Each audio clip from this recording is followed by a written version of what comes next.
Yes.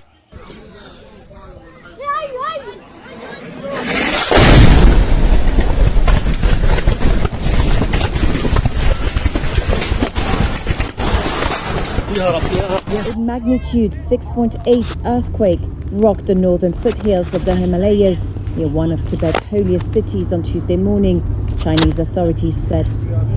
It killed dozens of people and shook buildings in neighboring Nepal, Bhutan and India.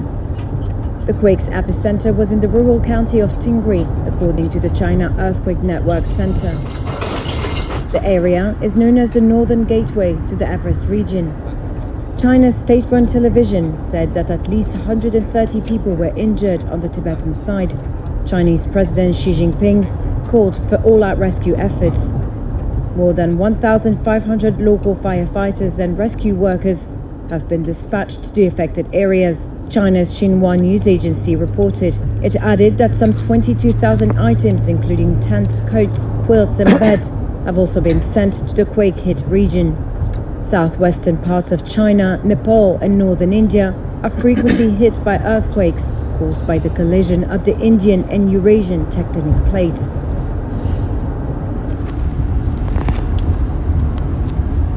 Experts say a virus that spread from birds to humans keeps evolving. Just this week, Wisconsin reported its first case of avian flu in a farm worker in nearby Barron County. WCCO's Kirsten Mitchell shares what you need to know in Health Watch. The avian influenza virus, typically spread by migratory birds in the spring and fall, is now extending its impact into the winter. Minnesota's been experiencing a slight uptick, I'll call it, in cases in poultry. We haven't had any cases in dairy cattle since the summer, no cases in humans. Multiple states are seeing outbreaks in commercial and backyard flocks. In some states, it's spread to cattle and humans, including a poultry worker in Wisconsin. It's just an indication this virus likes to change, and we need to keep tabs on it to make sure that it doesn't become more infectious to other species. The CDC says no person-to-person transmission has been detected, and the risk to the general public remains low. And how devastating is it to be one of these farms that does have an outbreak? Yeah, it's definitely heartbreaking, not just for the farmer, but for the community around them as well. The Minnesota Turkey Growers Association says farmers are doubling down on biosecurity measures. And now that we've seen a shift with livestock entering the picture for high-path avian influenza, there's an increased awareness that PPE needs to be more robust than it has been in the past. The CDC says symptoms can mimic the flu, but can cause more severe illness like pneumonia. Dr. Haves says people with backyard chickens should try to keep the flock away from wild birds and report any signs of illness to the state. Upping our game with biosecurity is the main message that we're trying to get out. In Minneapolis, Kirsten Mitchell, WCCO News. If you see any waterfowl or raptors acting strangely or appearing sick, you are asked to report it to the Minnesota. All right, Shalom.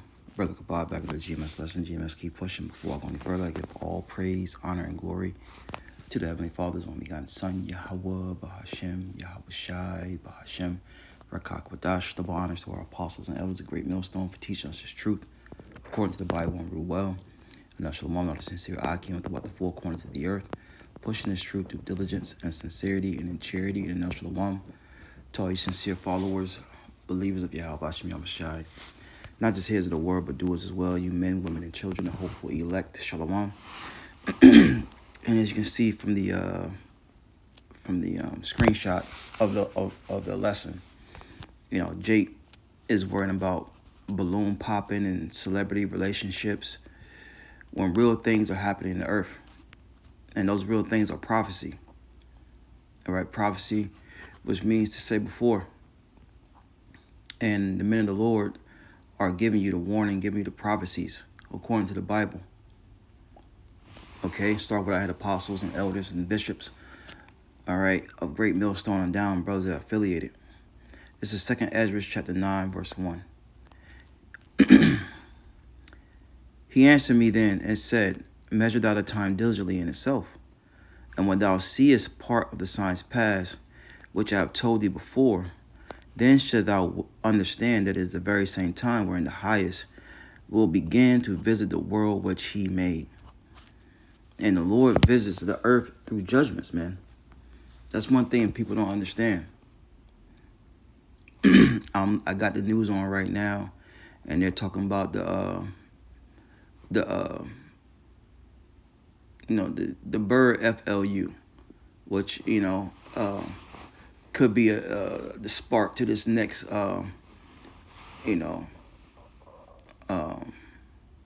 lockdowns. Okay, putting the muzzle back on. We don't know, but this devil is up to something.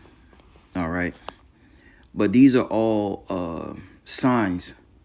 All right, what you saw with the pestilence. Okay, what you saw with the earthquakes. All right, what you saw with the wars. All right, the first clip. And our people are caught up in folly. Okay, and it's ultimately going to be to their demise. Verse 3. Therefore, when there should be seen earthquakes and uproars of the people, then shalt thou well understand that the Most High spake of those things from the days that were before thee, even from the beginning. For like as all that is made in the world have a beginning and the end is manifest. That's right. Everything has an end, a beginning and an end. And we are living in the end of Esau Edom, the self-proclaimed so-called white man's rulership. All right, and the scriptures also say better is the end of a thing than the beginning. Okay? And us Israelites, so-called Negroes, Latinos, Native American Indians, and you Israelite foreigners should be in agreement with that. Especially with the hell we caught here as a people. But these earthquakes and these uproars and the people and these pestilence, these are all signs. Right? And the men of the Lord always inquire when the Lord's going to come back. What are the signs? It's Matthew 24:3. As he sat upon the Mount of Olives, the disciples came unto him privately, saying, and this is talking about Lord Yahushua, who the world ignorantly called Jesus, tell us when shall these things be, and what shall be the sign of thy coming, and the end of the world, the end of an age. And what you are witnessing here is the end of an age. This kingdom, America, was never meant to last forever. It was never meant to, sit high above all nations forever. It tells you that in Job. The Lord has set bounds that he cannot pass. Amos, the 9th chapter. The Lord's going to destroy that wicked, sinful kingdom from off the face of the earth. Okay?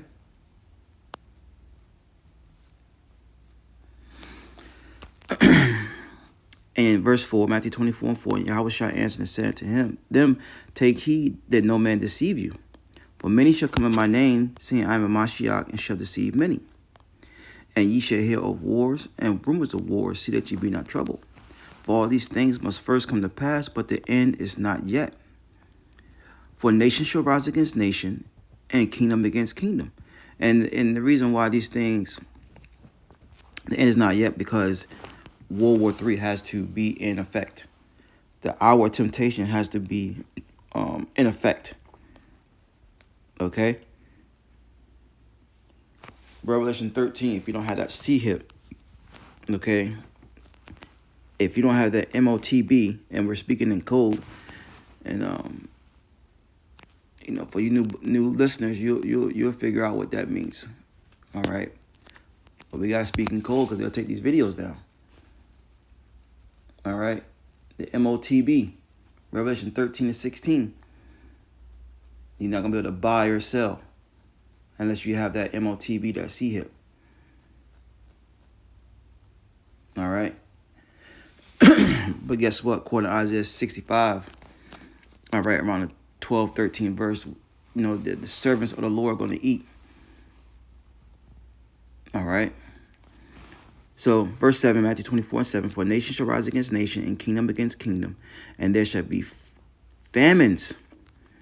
Right? The brother of Ra, GMS Spiritual War, did a lesson, I believe, yesterday on a famine that was going on out there. I want to say it was in the Middle East. And They all have buckets, man. Big ass buckets waiting to be given food.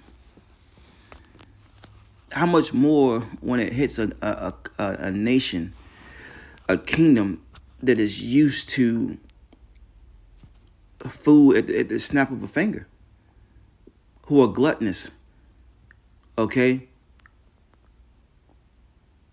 Who don't have no type of respect for, food or how it came from, or, they'll just take a bite of a sandwich and throw it away. How much more when that comes here? These people are going to lose it. But anyways, Matthew 24:7, it says, it shall be famines and pestilences, right? The bird FLU. Talking about it's a severe case of pneumonia. That's what they said. I was watching on the news. It says, earthquakes in diverse places, all these are beginning of sorrows. So now that you know that the Lord is visiting the earth with sorrows, what mind state should you be in? You should be in all holiness and godliness. It tells you 2 Peter, the 3rd chapter. Okay? That's the mindset you should be in. 2 Ezra 15. Let's go to a couple more and wrap it on up.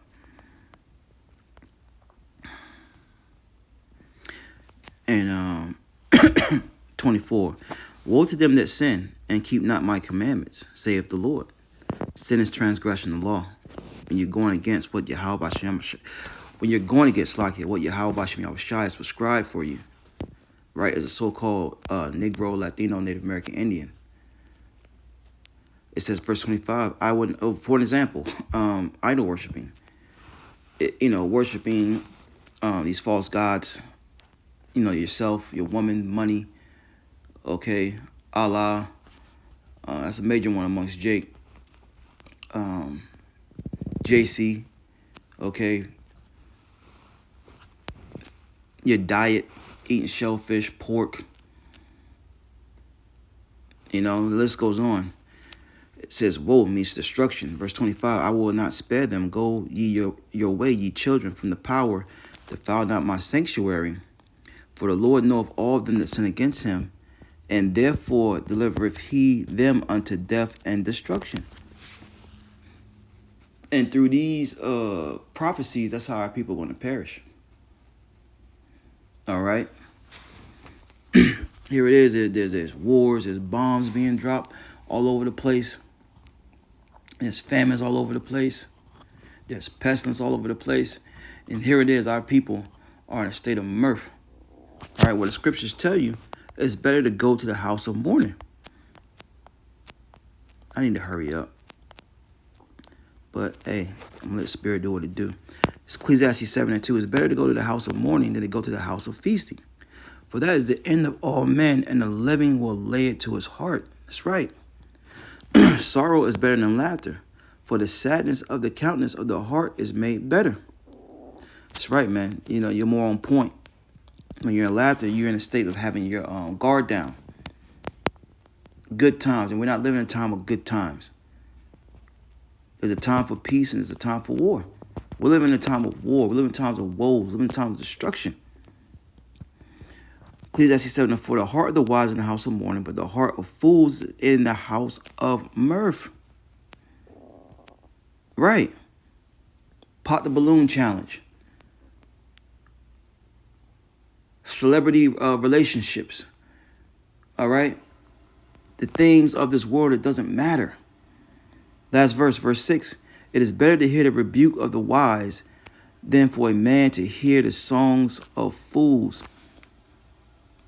And anything outside of this truth is the song of a fool, man. And it's going to lead you down a pathway of destruction. So go ahead and finish this out. Back in 2 Ezra 15 and 26 says, for the Lord knoweth all them that sin against him, and therefore deliver he them unto death and destruction. For now are the plagues come upon the whole earth, and ye shall remain in them. For Yahweh shall not deliver you, because ye have sinned against him. You see? So you got to sin in it. You got to marinate in it, man. Last verse, 2 15:49. I will send plagues upon thee, widowhood. Right? A lot of these women not going to have any husbands. They're going to die in the wars. They're going to die being Captain Save-A-Hole. All right? Because see, the men of the Lord, we know, majority of these women ain't hitting on nothing, man. All right? And the Lord's going put the spirit on us to know who to deal with in those days and who not to deal with. Who's going to be obedient, who's not going to be obedient. All right? It says, 2 15:49, I will send plagues upon thee, widowhood, poverty, being brought down to a lower state. That's why you see everybody, a lot of people homeless. Right? People living out of their cars, their vans, living in tents. A lot of these major cities have tent cities. Right? People got tents up under the highway bridges, all right, in the woods. Famine, a lack of food, bread, water, resources. These things are happening. The elites are storing up everything, man. And by the time you people, right, you copper tops, you drones, figure it out, it's going to be too late. It says the sword and pestilence, once again, pestilence, these different diseases, to waste thy houses with destruction and death. That's what the Lord's getting ready to do. So if you understand what the Spirit is saying, all right, seek the Lord. The Lord say, don't do this. You don't do it to the best of your ability. This is another, like elders and brothers like to say, news and prophecy, man. Take heed to the warning. Shalom.